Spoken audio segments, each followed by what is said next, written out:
Então, eu vou te mostrar como que você coloca esse tipo de gráfico redondinho aqui, ó, mostrando um percentual tanto de receitas e despesas. Ou melhor, você pode utilizar ele para o que você quiser. E a gente vai fazer isso utilizando a biblioteca do Apex Chart, tá? Aqui no React, utilizando o Next já na sua versão 14. Então fica comigo, bora pro vídeo. Não esquece de deixar like, não esquece de já se inscrever aqui para me dar aquela força. Bora então!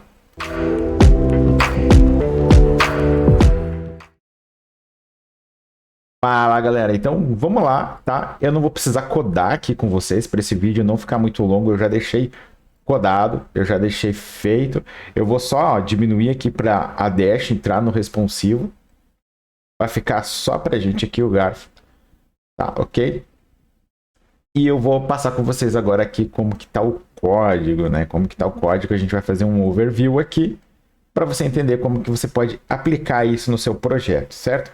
O front, assim que estiver pronto essa dash aqui, eu vou deixar ele disponível lá no meu GitHub, tá? Deixa eu só apertar mais um pouquinho aqui, para ele ficar normal, e abrir a nossa aba aqui de código. Ok, como que eu estou utilizando, tá? Então, primeiramente, tá? Dentro do diretório app, eu fiz uma divisão aqui de admin, de alpha. Tem vídeo aqui no canal que eu mostro para vocês o porquê fazer essa divisão ou para que serve ela, mas basicamente é para você agrupar rotas específicas que você quer que o seu usuário navegue, ou, né? Então, por exemplo, aqui as rotas de admin vão ficar dentro de admin, que no caso o usuário ele não vai ter acesso a algumas partes do layout. Ok, então vamos lá. Aqui dentro eu fiz a dash, dentro do componente dash, eu coloquei alguns componentes, como a header, um chartpy, que é o gráfico que a gente está fazendo, e o chartarea, que é esse gráfico aqui de baixo. Ok. O chartpy que nos interessa, né? Então, o que você precisa fazer? Basicamente, fazer a instalação do Apex Chart. Tem vídeo aqui no canal, tá? Onde eu mostro como colocar esse gráfico aqui, como que você faz a instalação da biblioteca, lá na documentação e tudo mais, tá? Aqui tem um states, eu não vou precisar dele. Eu tinha colocado ele anteriormente. E aí você abre o componente, tem um const. Você passa um value aqui, que é o único value que a gente vai precisar no momento, que é o value da série, tá? E aí a gente tem os options, certo? Para você inserir os options, tá? Você tem que tomar cuidado, que senão ele vai ficar te alertando, ok? A tipagem dele, né, vai ficar te alertando que tem alguma coisa errada. Mas basicamente o que você insere para você ter esse tipo de formatação, tá? O options você declara uma variável, ela pode ser uma const, eu coloquei como let, mas pode ser uma const, vai continuar funcionando normalmente, tá? Toolbar show false, tá? Então por quê? Porque ele coloca aquele menuzinho aqui em cima para você baixar o CSV, fazer uma planilha de Excel baseada nesse gráfico. Eu não quero porque vai atrapalhar meu layout, então eu já coloco a opção dela como false, tá? Depois o plot options, que é onde a gente vai fazer aqui a radial aqui do configurar, né? O radial bar são as opções para a opção. O que é esse radial bar? Basicamente, o radial bar aqui é onde a gente define aqui embaixo, ó, no componente chart, tá? Que esse componente eu tirei da onde? Do Apex Chart, com React, certo? E aqui a gente consegue passar algumas props. E uma das props que eu passei foi o type radial bar. Então a gente vai mexer em algumas funções aqui. Então o ângulo, tá?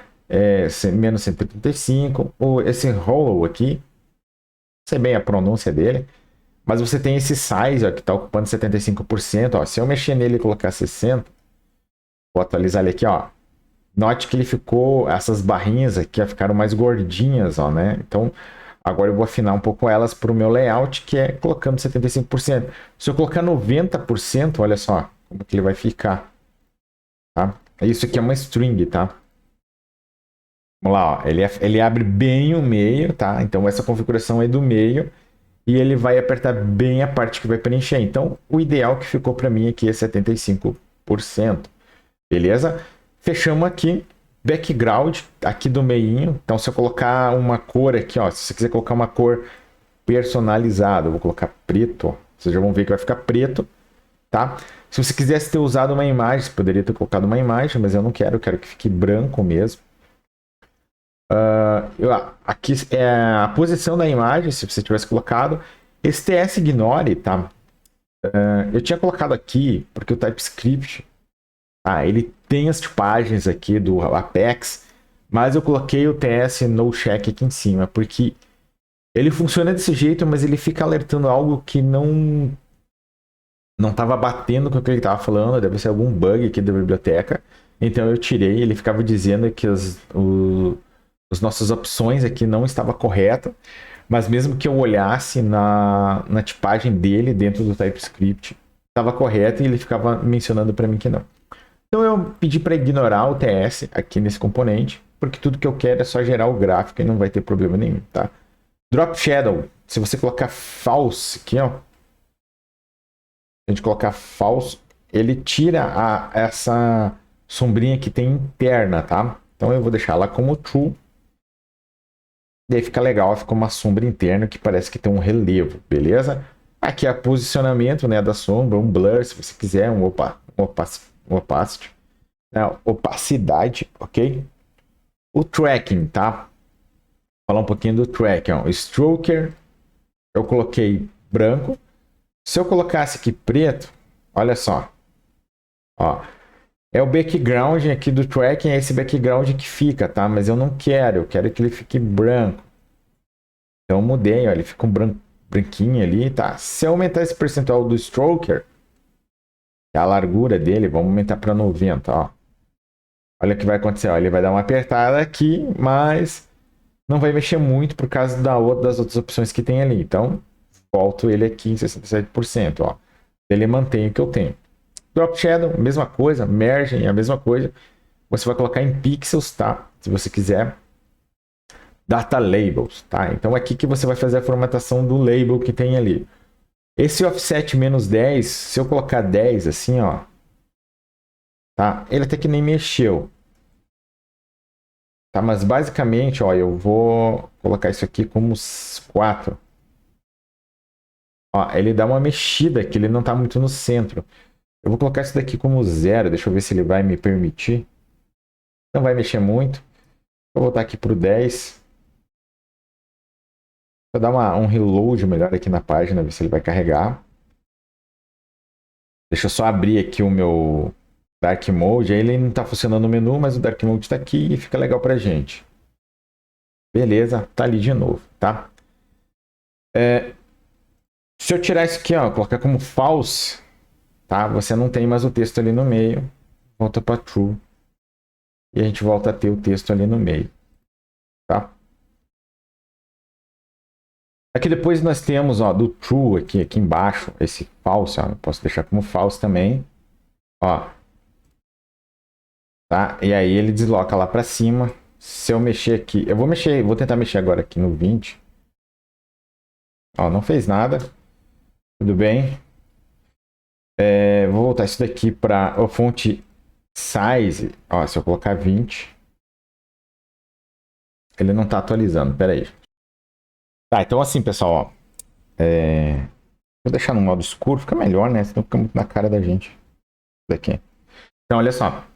Aqui, essa parte aqui que eu tô passando com vocês que não tá atualizando aqui, é porque assim, ó, essa data label que vem até aqui, ó, toda essa primeira parte aqui, todo esse name, esse true aqui, tá? Está relacionado a essa label que tá aqui embaixo. Então, se eu colocar aqui, por exemplo, o valor, só para vocês entenderem, ó, ele vai aparecer aquele valor ali. E aqui nesse data label, ó, se eu tirar esse 10, ó, ele modifica a posição. Eu vou deixar assim, tá? Mas você pode colocar aqui, ó, como false e ele remove, tá? Só que eu posso até deixar como false, ó, vamos testar já aqui com vocês. Eu deixo como false e aí agora aqui embaixo, só que aqui embaixo eu tenho o menos 9, certo? Eu vou colocar como 9 e aqui embaixo no value é onde a gente mexe no value mesmo. Se eu colocar 3 aqui, ó, ele vai subindo, a gente vai arrumando o posicionamento no seu eixo Y, né? Ou seja, para cima e para baixo a gente consegue mexer ali. Se eu colocar 4, ó, ele vai descendo. Se eu colocar 6, ó, Ele vai descendo e aí você consegue posicionar ele na forma que você quiser. Essa fonte do que está aparecendo aqui do percentual, tá? O percentual, ele vai vir... eu já mostro para vocês aonde que vai carregar aqui esse valor do percentual. Mas se eu quisesse aumentar a fonte ali, ó, para 25 pixels, ó, aumenta, é aqui que você vai aumentar, certo? E aqui em cima você mexe na label que eu removi, que no caso está como false, certo? Eu tinha deixado ela em branco aqui, se quiser, pode deixar assim também.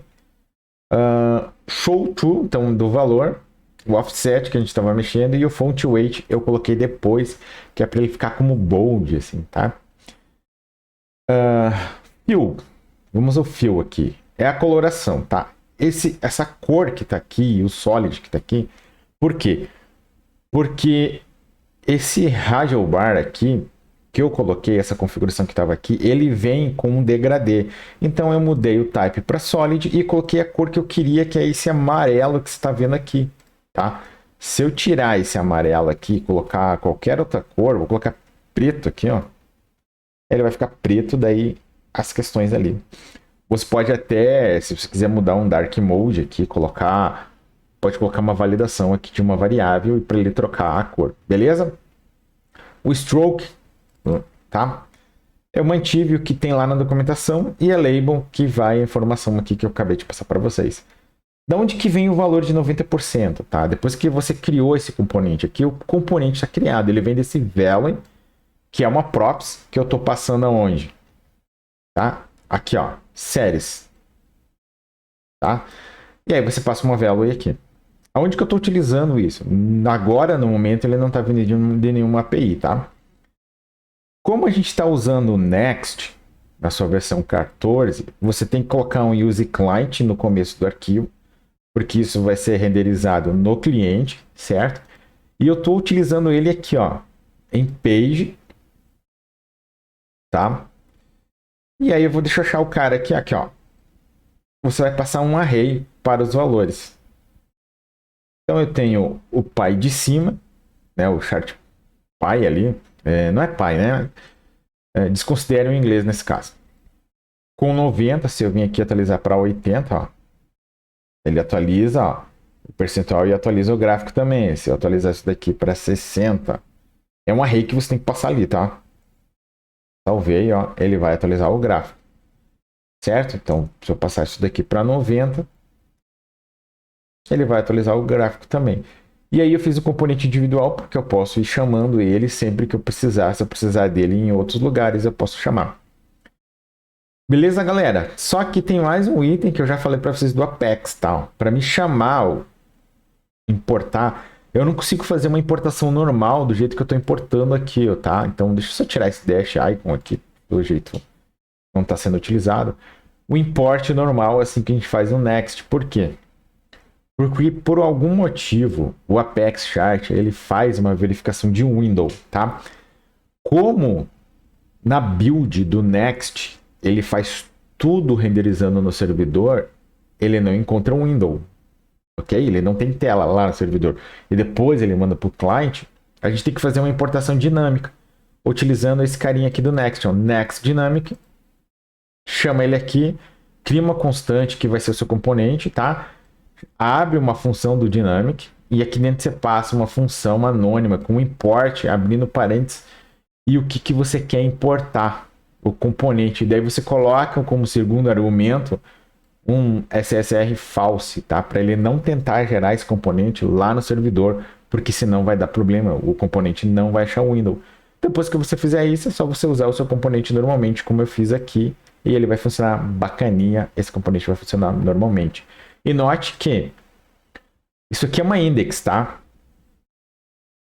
Por padrão, ela está sendo renderizada no servidor, mas somente esses componentes aqui estão sendo gerados no cliente. Se você ver aqui em cima, ó, eu não tenho user client. Então no Next você consegue utilizar, por exemplo, o componente Py, que no meu caso é um index, renderizando no servidor e os seus filhos serem renderizados no cliente para poder fazer a hidratação do JavaScript. Beleza, galera? Se vocês curtirem a ideia e conseguirem entender como que vocês vão fazer esse gráfico aqui, deixa comentário, deixa o like e não se esquece de inscrever de se inscrever aqui no canal, isso me ajuda bastante. Bora então, a gente se vê no próximo vídeo.